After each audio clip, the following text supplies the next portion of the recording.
the end game of this is to have a society run by technology and artificial intelligence running the technology, which overrides human input and dictates the lives of humanity.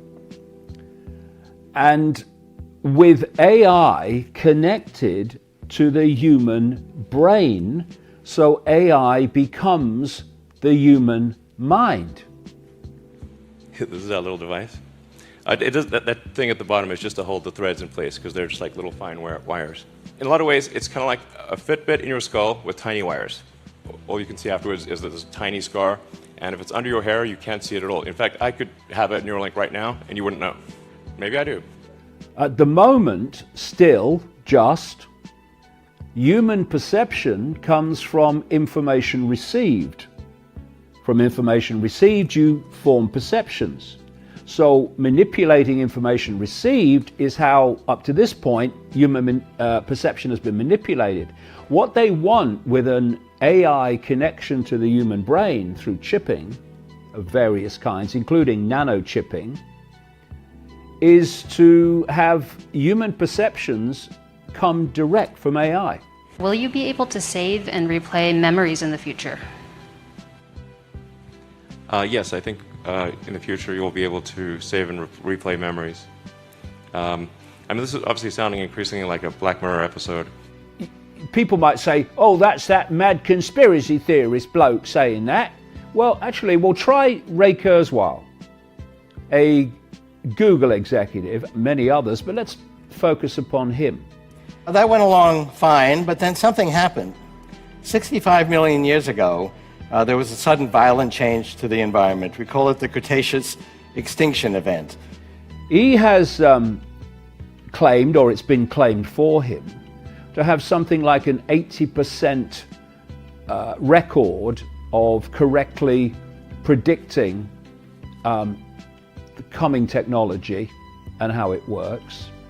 20 years from now, we'll have nanobots, because another exponential trend is the shrinking of technology. They'll go into our brain, through the capillaries, and basically connect our neocortex to a synthetic neocortex in the cloud, providing extension of our neocortex. Well, it's like making a fortune on the stock market because you know what stocks are going to come up and are going to go down because people connected to you are going to make that happen. It's dead easy.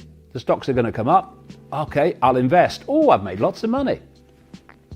It's very easy to predict the unfolding of technology if you know that that technology is coming because you are connected to that level of elite that is playing out this technological control system called the smart grid. So we should take very seriously his contention publicly that by 2030, which is a year that comes up again and again in relation to many parts of this human control agenda, by 2030, people are going to have their brains connected to artificial intelligence. And why are they telling us this? Because the sales pitch. The sales pitch is, if we're connected to AI, we'll become superhuman. With this implant, you can actually think, just by thinking, you can output words, and you can type, and you can control a computer, control a phone, and which is pretty wild. I rather beg to differ. Let's try, if our brains are connected to AI, we'll become subhuman and posthuman, and we'll become AI human. Let's try that. So this is what this smart grid is all about. And as technology comes in piece by piece, and it's promoted as in and of itself, if you know what's happening and how it's worked and where it's meant to go, know the outcome and you'll see the journey, then you realize that these technologies are not happening willy-nilly. they're happening in a concerted, coordinated way to build this grid. In fact, the grandfather of Elon Musk was a big promoter of this technocracy in Canada decades ago. A technocracy is defined as a society being controlled not by elected politicians, but by bureaucrats, engineers, scientists, technocrats. And for a technocratic society to be imposed, they need technology, because it's done through technology.